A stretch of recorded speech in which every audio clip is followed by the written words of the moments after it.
But let's jump into our controversial power forward rankings. And we're going to start off with number 30, JaMychal Green of the Memphis Grizzlies. And we got to put a little disclaimer here because technically JaMychal Green has not signed with the Grizzlies. And we wanted to just put up a PNG of the Grizzlies logo for here. Fake news. However, there is really no power forward besides JaMychal Green for the Memphis Grizzlies. And he is a restricted free agent, I'm pretty sure. So most likely he will be staying with the Memphis Grizzlies. So JaMychal Green is number 30, but he's not even that great, so he's going to stay at number 30. Number 29, we got Patrick Peterson, new... why do I keep saying Peterson? Patrick Patterson. Because of football. Former Kentucky alum. I know who Patrick Patterson is, former Raptor as well. Now on the OKC Thunder, coming in at 29. 28, we got Bobby Portis of the Chicago Bulls. We weren't sure if Portis was going to start, but we put him in there anyways. 27, we got Ersan Ilyasova of the Atlanta Hawks. Number 26, our boy Thon Maker from the Milwaukee Bucks. We put him there because Jabari is most likely out till February, so at least he's going to be starting for a good chunk of the season. So Thon Maker is there at 26. At number 25, we got James Johnson of the Miami Heat. Up number 24, we got Marquise Chris, the sophomore from the Phoenix Suns. Number 23, we got John Lure of the Detroit Pistons. And number 22, we got Marvin Williams of the Charlotte Hornets. And rounding out the top 10, or the bottom 10, we got Al-Farouq Amino of the Portland Trailblazers. Again, another ranking and another 10 that I totally butchered. But let's go through it. One of these days, you'll get the numbers right. I think I got to zoom in on this. But let's jump in. You'll get it right. There's a couple things that we want to mention first. Obviously, I touched on it a little bit. JaMychal Green isn't truly a Grizzly yet, but we put him there. I mean, it could be you guys. It could be any one of you could be the starting power forward. You guys want to go try out for the Grizzlies, go ahead. I mean, we don't want to be promoting no hashtag fake news, Sean. We don't want to be doing that. We don't know who it is. You just didn't want to put Grizzlies. Yeah, I didn't want to put Grizzlies. So JaMychal Green, and I checked on the Grizzlies subreddit. They said JaMychal Green most likely is going to come back.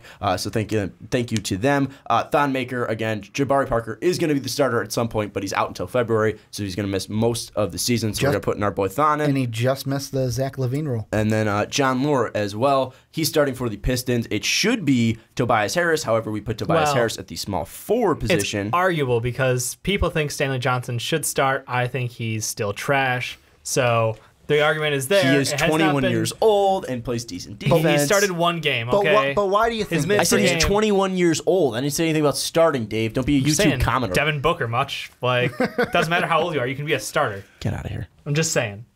Anyways, Stanley Johnson most likely, it was resounding by Pistons fans that Stanley Johnson is most likely going to be starting. You think fans are going to be happy about, one of the young prospects probably starting? Yeah, of course they're going to say yeah. Anyways, most people think that Stanley Johnson should be the starting small forward and that Tobias Harris should be here. However, John Lure is here. But let's jump into it. At least the first guy I want to talk about is Marquise Chris from the Phoenix Suns. I had him, I think, the lowest out of all of us. I had him at 26. You guys, Ricky had him at 25, and then Dave had him at 22. So, Dave, why are you so high on Marquise Chris? Did you watch him last year? Dude was amazing. Did you even watch him? He had a really watch? nice highlight reel, but he was not efficient. He's very His basketball young. He's IQ is very not raw. great. I'll give you that. He's raw. But he's got potential. He can jump out the gym. Oh, but I can't put Devin Booker at 10 because he's super efficient, one-manning that fucking Suns team. Jesus Christ. Plays one side of the ball. That's all I'm saying. No. Let's not get down this. Go. Look, Marquise Chris, young, excellent player. Like you said, super athletic. Basketball IQ is lacking, though. He definitely has a lot of room to improve there. His shot had started to come along a little bit, but his money is all coming from his work, in the probably like 3 to 10 range. Like that's where he's going to make his money. And defensively, he has a good presence. Honestly, it's just offensively, he can get lost at times. He doesn't come off screens the best. But again, for his age, his position, and what they're asking him to do, I expect him to make another solid jump. And that I understand that he got a lot more playing time than I expected last year because Dragan Bender's injury. Dragan Bender, one of my favorite guys, but I honestly expect him to make a jump coming into this year as well. I mean, he wasn't bad last year. At least, 44% from the field. He shot 32% from three. I mean, you don't expect him to be that great from three, but still, 32% for a rookie isn't bad, especially a guy who was trying to find a shot, and that was really a knock on him early on coming into the NBA. Putting up 9.2 points per game. He's got to really reel back his basketball IQ, like you said. He got in foul trouble a lot and really needs to reel that back. Yeah. However, the one thing I want to talk about as at least defensively, playing again next to Tyson Chandler, I mean, that's a good guy to learn from. That's a phenomenal down low punch. So I just want to say that Marquise Chris, I don't expect too much from him because this Phoenix team is going to be pretty bad. I mean, they're very young. Yeah, it's going to be watching college basketball again, which I love. Yeah, but they're going to get smoked. And Tyler Ulis, Dev Booker, Josh Jackson, Marquise Chris, and then old man Tyson Chandler. Dragon Bender. Or Dragon Bender if they go full youth. But I just think that he's not going to have that great of a year. I don't think he's going to add that much. I feel like there's guys above him that I'd rather have on my team. Maybe if Marquise Chris was playing on a different team where his role was different, I'd like him better, but he's going to be relied on a lot, and I don't think he's going to thrive, at least there. I still think he has a lot of potential. I don't think taking away from that, I don't think he's going to struggle too much, but I just feel like he's going to at least struggle a lot just because there's going to be a lot of pressure on him to at least it's a bad team to add on. It's a really bad team. That's why I think there's very little pressure. So I mean, 24. They literally benched like 3 starters last year for the last 20 games. They started like a 19-year-old roster. I think that was the average. But looking at Chris, I just feel like he's a little too high. Another guy that I feel like might be too low because again, it's very similar is Bobby Portis. And Ricky, I know you're a resident Bulls fan. We got to give a shout out to Bridget Johnson. Repping them Bulls. Because she wanted a shout out. So we're giving a shout out to other Bulls fan Bridget Johnson. But at least with Bobby Portis, another guy who's raw, different than Marquise Chris because very young, much younger than Marquise Chris. I have confidence in Bobby, though. But talk about that. Like, why do you have confidence in Bobby taking over for Nico? Our biggest thing when we were discussing was because you wanted to put Laurie there. And, I mean, originally I'm like, well, yeah, we could put Laurie there, but, I mean, I'd rather have Bobby out there. Well, we needed you. The guy that we know. We wanted to put a rookie in there so you could overrate him. Yeah, so I could put him top 10. Top 10. So I could put him top 10. Yeah. Go Bulls. Only the Bulls. But I mean, the only thing that, like, with Bobby is I feel like he should be better than he is. Because of where we, like, the hype that we had.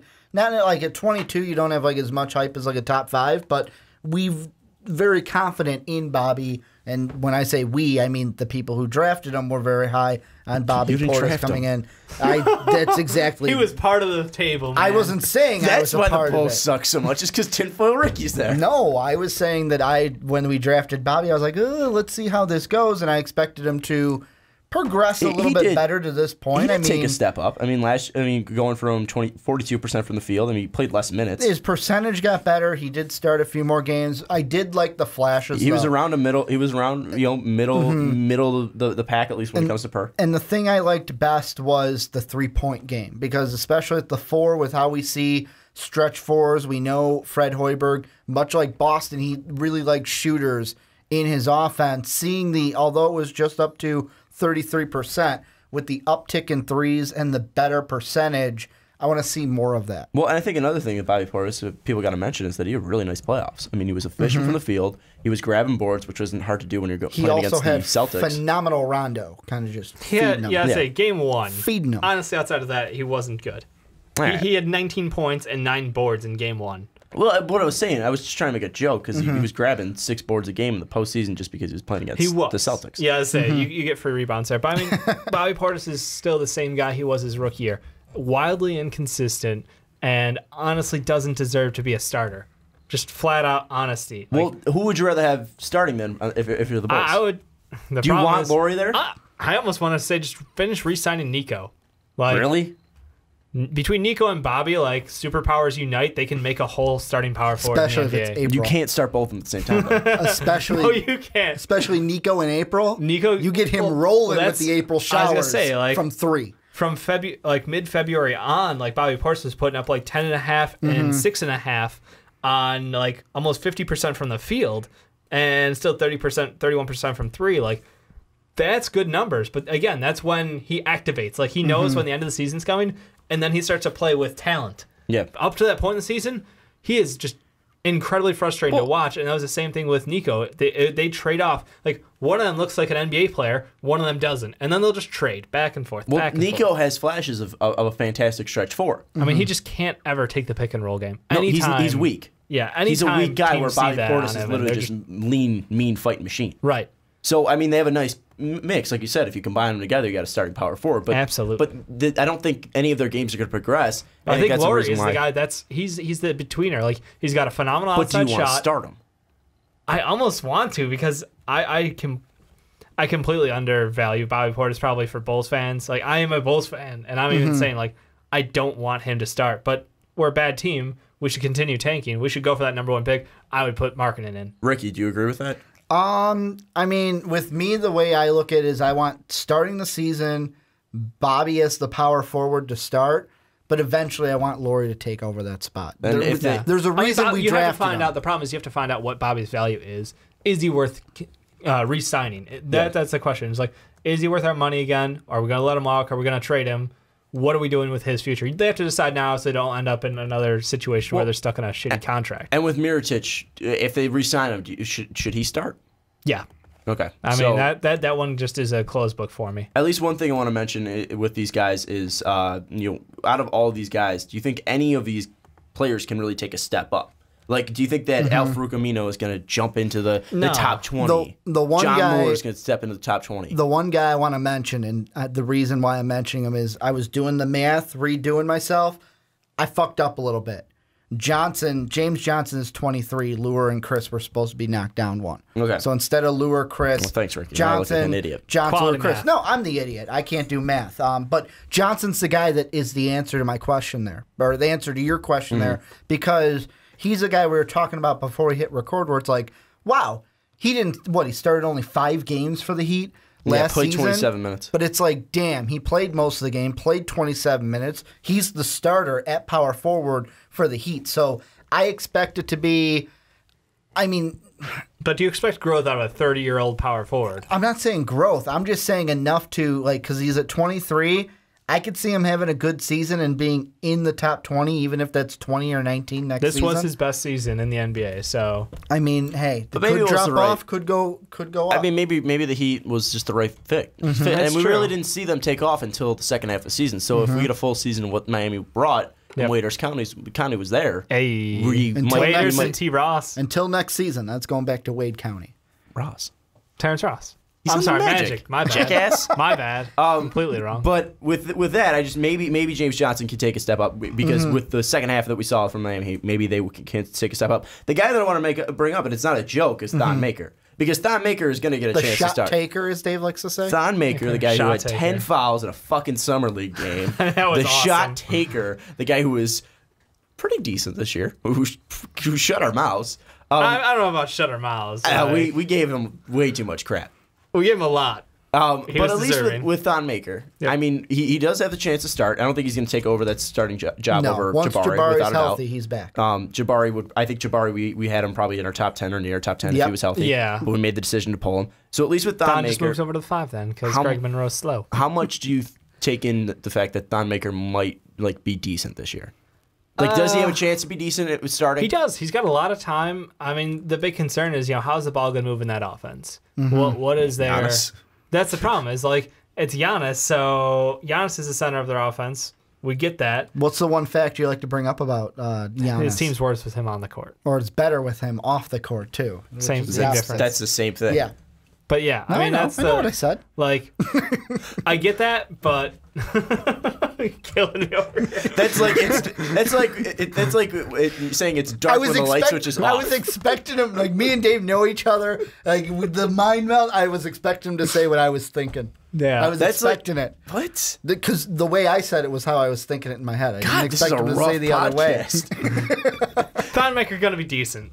He'll have statistically a better year than last year because he will get way more minutes just because of Jabari being out. Only 9 minutes last year. He played 19 minutes in the postseason. Shot 38% of the field. Was not efficient at all from during the postseason. But again, he wasn't playing that many minutes. But he's this out year. there for defense. He's a defensive energy guy right now. Obviously, as a young kid, he was known for a score because he was physically just a monster compared to high schoolers. So obviously the transition to the NBA when you still weigh 200 pounds, you're 7'1".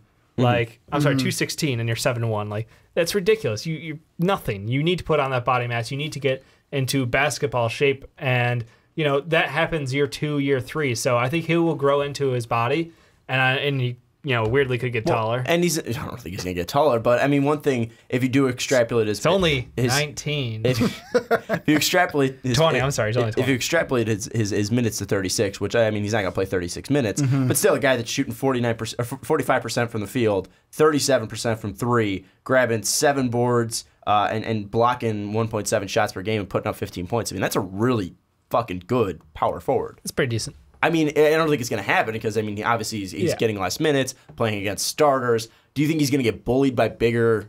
I mean, when he's going up against a guy like Derek Favors... Yeah, there's like 4 Derek Favors in the NBA, though. Like, that's it. Zach Randolph is one of them. Yeah. So the Morris brothers. He's going to have to face those. Traditional power forwards are fading. Let's just leave it at that. So I don't think it'll be that much of a problem for him night in, night out. I think that he's going to be fairly successful. And again, because he's that, like... He's a 5 playing as a 4 because of, the injury. And honestly, I expect him to do quality. I think he can put up like 8 points a game and, 4 boards. I really do. I think that's probably his role. And I just, defensively, he's got the knack. He just needs to quit making stupid fouls. Him and Marquise Chris have a similar problem. Yes. And it's a young player's game. They're overly aggressive at times. Like they just, cool it, and I think that's where he's at. Is there anyone we want to mention left in this 30 through 21 range? Or, I mean, pretty much all of these guys. I mean, look at... Ursan Ilyasova, I love the chucker. He's a 6-man, though. Not even 6-man. He's like an 8th man. He's a chucker. He's bad. I like the chuckers. But, like Ursan, I mean, Ursan isn't making any news, and if he could get traded again. Yeah, I mean, he played on 3 different teams last year. I mean, I just feel like Ursan, I mean, he shouldn't be starting, but there's not that many players in the Hawks, so he's starting. Like Bobby Portis, we're not even sure if he should be here. Patrick Patterson, I had to ask fucking the Thunder subreddit, and they were like, well, Pat Patterson, he brings a lot of energy, could be a decent 3-point shooter. He's the best we have. I mean, Dougie's a great 3-point shooter, but he's a stick out there. Same with Jeremy Grant, so it's not like Jeremy's going to start there. JaMychal Green isn't even on a fucking team. I mean, like, this is a pretty lackluster. It's true. The bottom end kind of falls out. It does. I mean, Al-Farouq Amino, though, he's quality. He's good on defense. He's good defensively. He's a 5th option on offense. He's not making any noise. He's not going to jump up anyone's And rankings. he's not like a Jay Crowder where he's going to be like a 3-and-D player. Yeah. Like Al-Farouq Amino, you know what you're getting from Al-Farouq Amino. So, I mean, like, this is a pretty shitty, like, these are pretty shitty 9 players, 10 players, right? Not the best 9 that we've Obviously, talked about the these fact rankings. that they're at the bottom of our power forward rankings is, All right.